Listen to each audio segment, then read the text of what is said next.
യേശുവേ നന്ദി, യേശുവേ സ്തുതി. ആദ്യമായിട്ട് നമുക്ക് വചനം പങ്കുവയ്ക്കുന്ന തോമസ് പോൾ ബ്രദറിനെയും അദ്ദേഹത്തിൻ്റെ കുടുംബങ്ങളെയും ടീം അംഗങ്ങളെയും ദൈവകാരുണ്യത്തിന് മുമ്പിൽ ഞാൻ സമർപ്പിച്ച് ഒരു നിമിഷം പ്രാർത്ഥിക്കുന്നു. കാരണം ഞങ്ങൾക്കറിയാത്ത ഒരുപാട് ബോധ്യങ്ങൾ ബ്രദർ വഴി എനിക്കും ഇവിടെയുള്ള എല്ലാവർക്കും ലഭിച്ചു എന്നാണ് ഞാൻ വിശ്വസിക്കുന്നത്. വിലാപങ്ങളുടെ പുസ്തകത്തിൽ നാം വായിക്കുന്നുണ്ട്, കർത്താവിൻ്റെ സ്നേഹം ഓരോ ദിവസവും പുതിയതാണെന്ന്.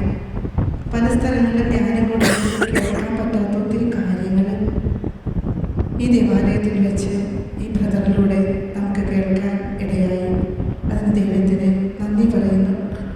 ഈ ബ്രദറിന് ജന്മം നൽകിയ മാതാപിതാക്കളെ ദൈവം അനുഗ്രഹിക്കട്ടെ എന്ന് പ്രാർത്ഥിക്കുന്നു.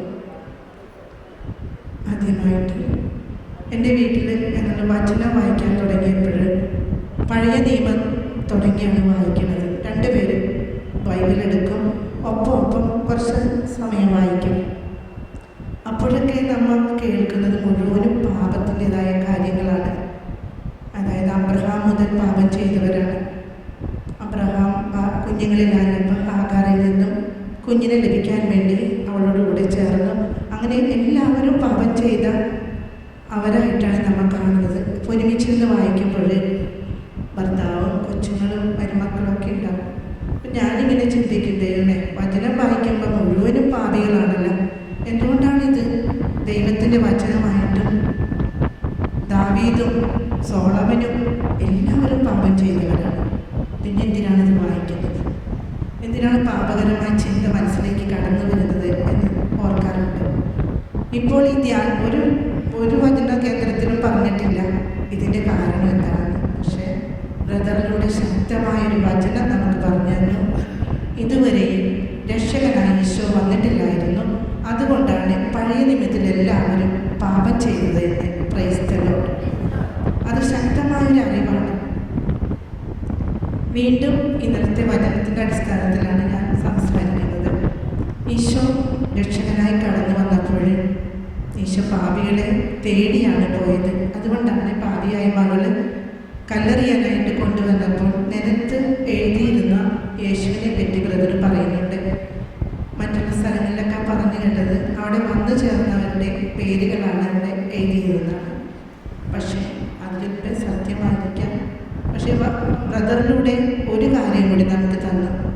ഞാൻ പുതിയ നിയമമായിട്ടാണ് വന്നിരിക്കുന്നത്, അതായത് കാരുണ്യവും വാത്സല്യവുമായിട്ടാണ്. അതവിടെ ബ്രദർ എത്തിച്ചേർത്തപ്പോൾ കർത്താവിൻ്റെ കരുണ ശരിക്കും മനസ്സിലായി. ദൈവമേ, അങ്ങേക്ക് ഞങ്ങൾ നന്ദി പറയുന്നു. കാരണം ഈ കാര്യം ഒരു ഓർമ്മയായിട്ടെന്നും നിലനിൽക്കുന്നു.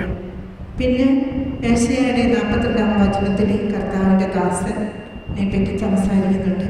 അവിടെ കർത്താവ് കേൾക്കുന്നുണ്ട്, എന്നാൽ അത് അല്ല കാണുന്നില്ല, അങ്ങനെയൊക്കെ പറയുന്നുണ്ട്. അവിടെ ക്ഷമയാണ് ഈശോ പഠിപ്പിക്കുന്നത്. അപ്പം ബ്രദർ ഒരു ഉദാഹരണം പറഞ്ഞു. ഭവനത്തിലേക്ക് വരുമ്പോൾ ഒരു ക്ലാസ് ഡിസോർഡറായിട്ടിരിക്കും.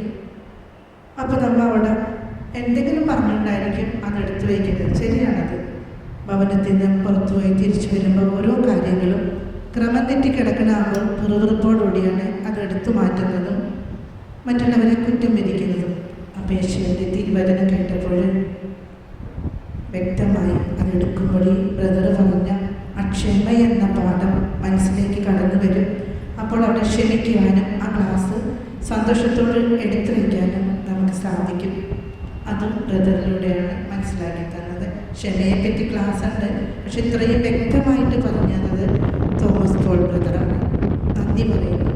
കൂടാതെ മാനുഷികതയിലേക്ക് ദൈവികത കടന്നു വരുന്നത് എങ്ങനെയാണെന്ന് അടയാളങ്ങളുണ്ട് ബ്രദർ പഠിപ്പിച്ചത്. അതിനും ദൈവത്തിന് നന്ദി പറയുന്നു.